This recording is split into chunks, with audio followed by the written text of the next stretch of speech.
Hi everybody, welcome to Shivers. Today we're reviewing the new movie 28 Years Later. This is an immediate follow-up from 28 Days Later. It's the same director, Danny Boyle. 28 Weeks Later is the movie that's in between, but that kind of stands on its own.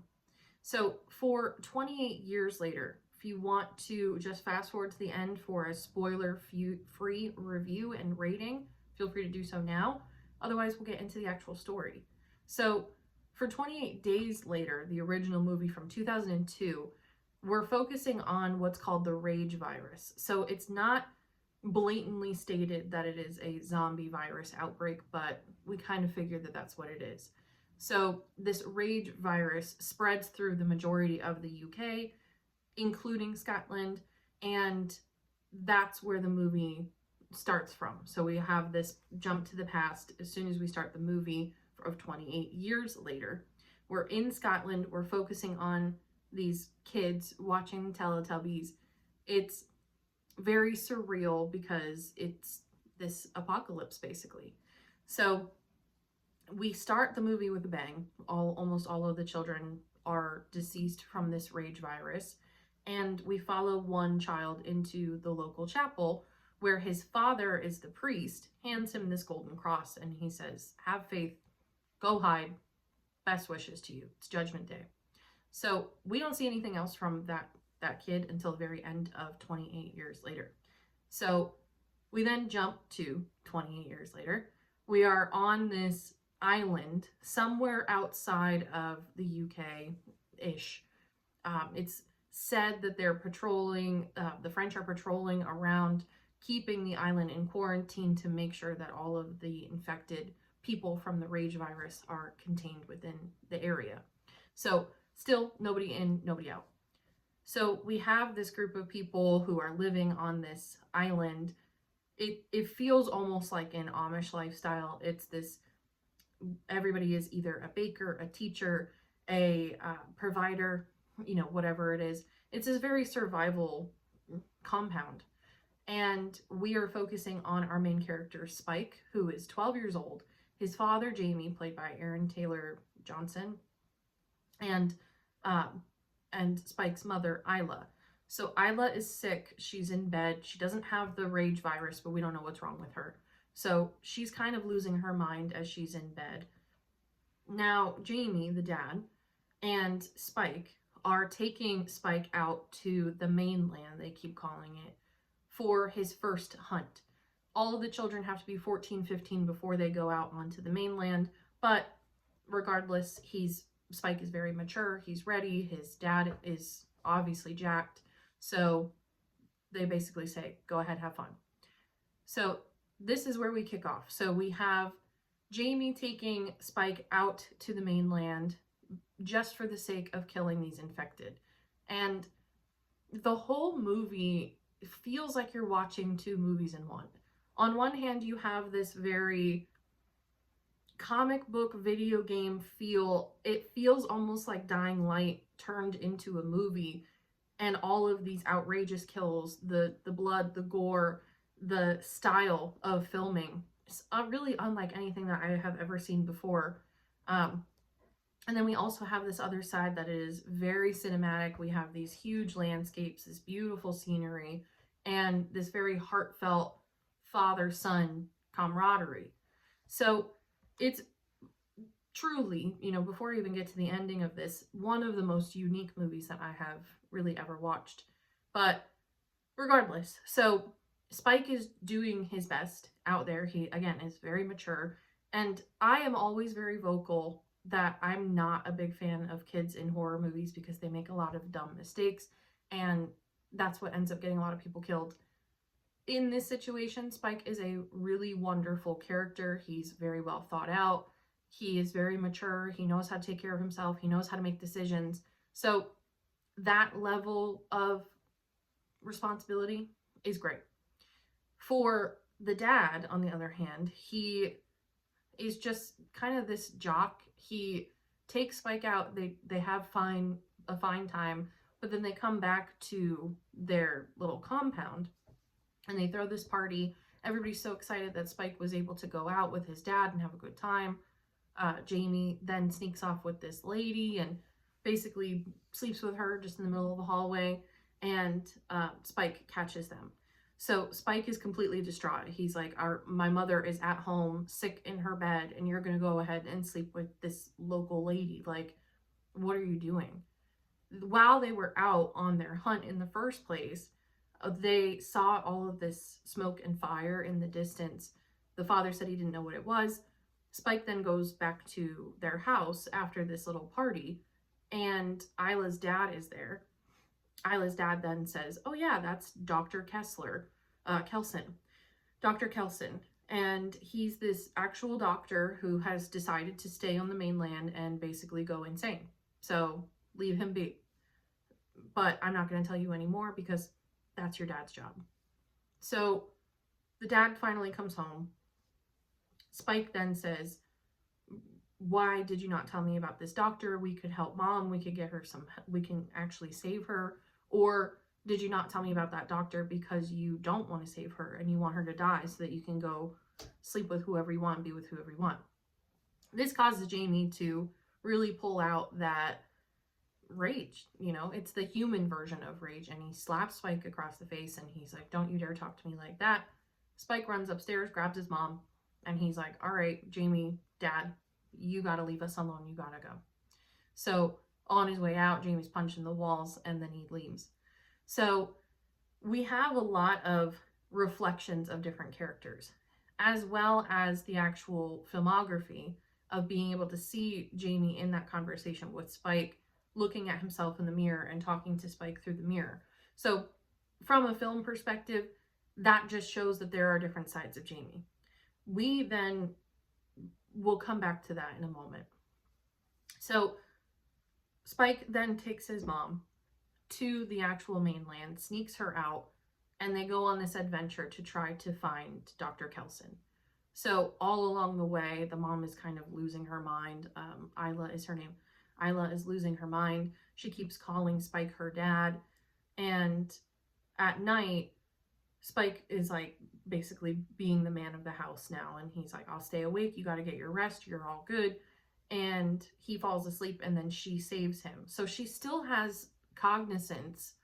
She still has the ability to take care of herself, but it is incredibly wishy-washy. So they go into this gas station at one point to get away from some of these zombies. Just for the sake of this, I'm going to call them zombies. Get away from some of the zombies.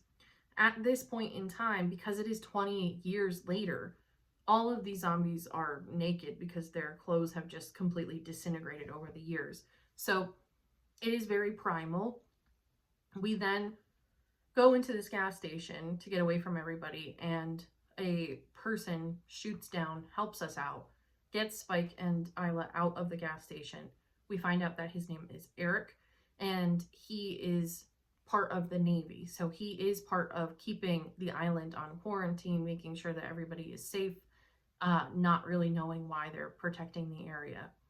This brings up the biggest complaint that everybody has with this movie, in that if the rest of the world is functioning as it's just fine, why are they not rescuing these people who are on this compound and in the actual mainland? Why is nobody going to get that doctor? That's the biggest complaint that everybody has had so far. Regardless, continuing on with the story, Eric now decides that he's going to help Spike and Isla get to the doctor safely because Eric has weapons and he's prepared. He's in the Navy. While they're on their journey, they come across what's called an elephant and also an alpha. And so it's this leader of the zombie packs that has been infected with the rage virus. The rage virus functions almost like steroids for these creatures. And so they're these giant buff people. And we saw earlier when Spike was with his dad on the island that one of the deer that was in the middle of the woods had its head and its spine ripped out of its body and was stuck onto a tree. That was the work of this alpha, this elephant. Same thing starts to happen again. We see this alpha in the distance and know that it's coming. We run onto this train, which is really honestly the only set that seems to have been built for this movie. But We run onto this train, and then there's a pregnant, infected person. So Isla, being a mother to mother, goes over to this infected person who is actively giving birth to what we can only assume is a zombie baby. And there's this human moment. So we do have a sliver of this, the politics that are thrown in here a little bit, which I think is incredibly annoying and not needed, but it's meant to show that there is this human connection. So as she's helping this zombie give birth, now we see the alpha approach after she gives birth. We can only assume that this alpha is the father of this zombie baby. It sounds ridiculous, but it really is not that ridiculous in the movie itself. The alpha then takes Eric and rips his head right off. And then Dr. Kelson, I want to say Kessler, Dr. Kelson appears and shoots the alpha with this morphine needle. So he says this is a way to at least subdue, because there is absolutely no way that you're going to be able to successfully kill this alpha because he's just absolutely gigantic. So Dr. Kelson then takes Isla, Spike, and this new baby to his little compound, which is just really this island of bones. And he has this very sweet conversation with Spike about memento mori. Remember that we must die. It's a great moment, and that's what takes us again back into the more cinematic version of this movie. It's very jarring how much it jumps from the video game style, the comic book style, to the actual cinematic adventure. Regardless, I think that's what just makes it pretty cool, but it makes it really hard to rate. So I have this touching moment with Dr. Kelson and Spike talking about memento mori. We then go on to his little bone island, and he melts the head down of Eric, tells Spike, go ahead and put this skull somewhere that you see is important because Eric did save your life, and now we're going to try to see what's wrong with your mom. So the doctor does all of these different little tests, finds out sort of that Isla has cancer, and then says there's, obviously there's no medicine for cancer, so we're going to go ahead and kind of put her down. So it's this incredibly sad moment. I didn't expect to cry in a zombie movie, but that's what happens. So then everybody in the movie theater is crying at Isla being killed by the doctor. So Spike gets shot with this morphine gun so that he can't really interfere. Isla gives Spike this baby, says take care of this baby and keep it alive because it seems like it's human and it's not really zombie. And Dr. Kelson then just kills Isla and boils her down and hands the skull to Spike.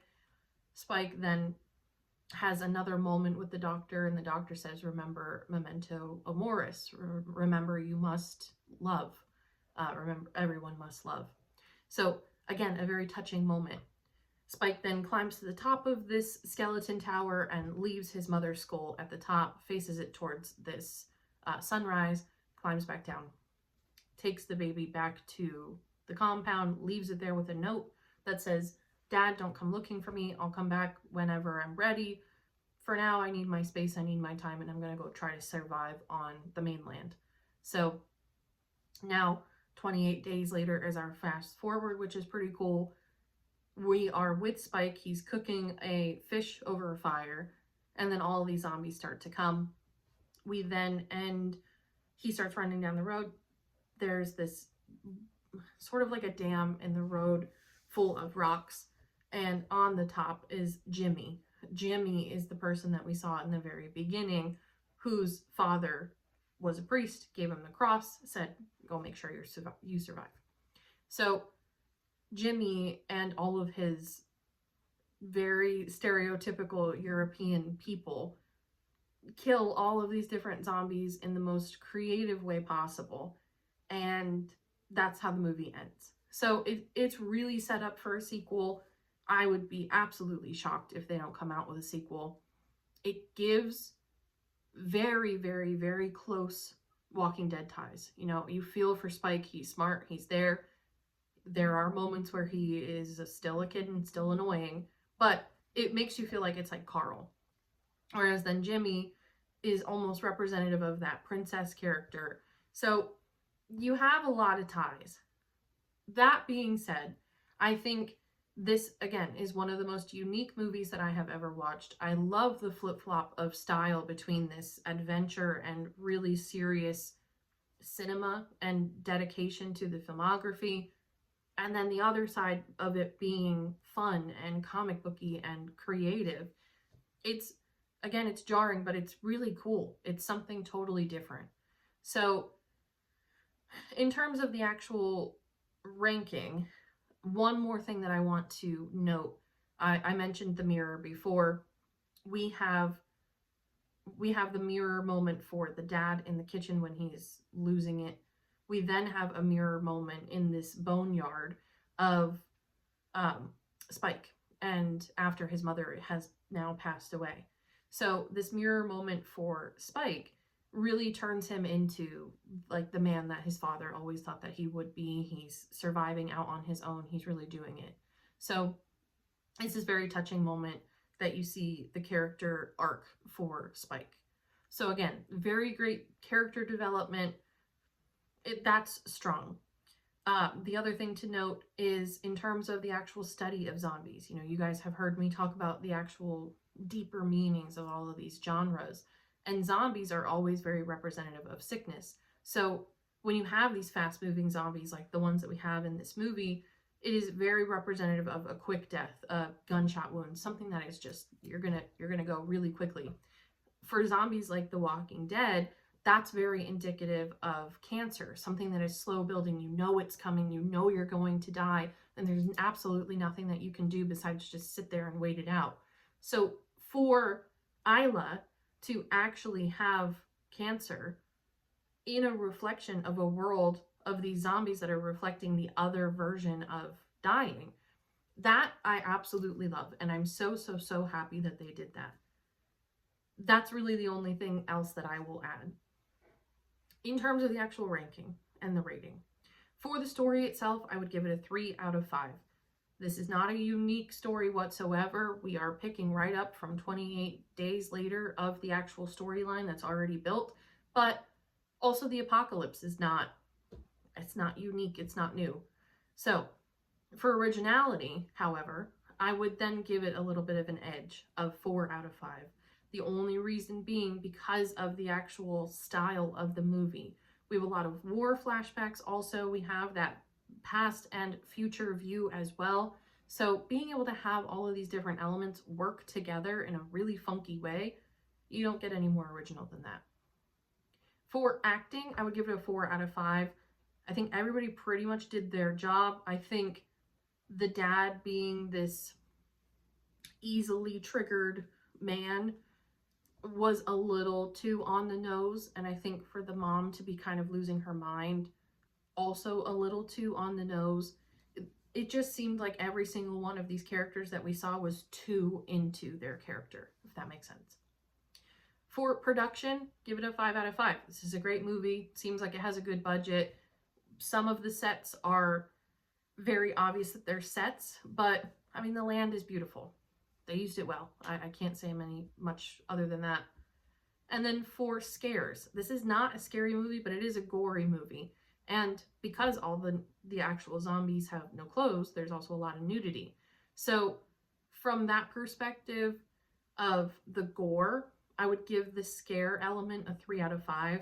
This is a movie, minus the nudity, this is a movie that I would recommend as like one of the first intros into horror. I think that this is, from a storyline perspective, absolutely fine for, you know, like a teenager.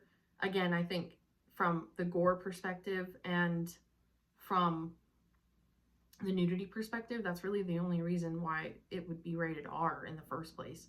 So yeah, it's not a scary movie. It's more action, more adventure. All of that summed up together, we get a 3.8 out of 5. Again, I did enjoy this. It has an 89% on Rotten Tomatoes. You know, every single time that there's a deeper meaning behind like the cancer of the mom, the politics of the baby being born, the politics of war being thrown in there. Rotten Tomatoes is going to eat that up. So I think that that's why it has a high rating on Rotten Tomatoes. I don't think that this is a movie that I'm going to remember in 5 years from now. I'm going to say, oh, that was that zombie movie that was kind of funky, right? But I didn't think it was bad. I guess that's really my summary, is I would not go out of my way to watch it, but I don't think that it's bad either. It's unique. It feels like an adventure. It really does suck you in. The music is really, really great at pulling you into the scene. You get to cry, you get to chuckle a little bit, especially at the end. So there's a lot going for it. It really does take you on a ride, and I think that's what this movie has going for it. So let me know in the comments what you thought of this new horror movie. If you had expectations, what are they? If you actually saw the movie, what do you think of it? And if you haven't, what are your expectations now? Thank you as always for watching, and I will see you next week.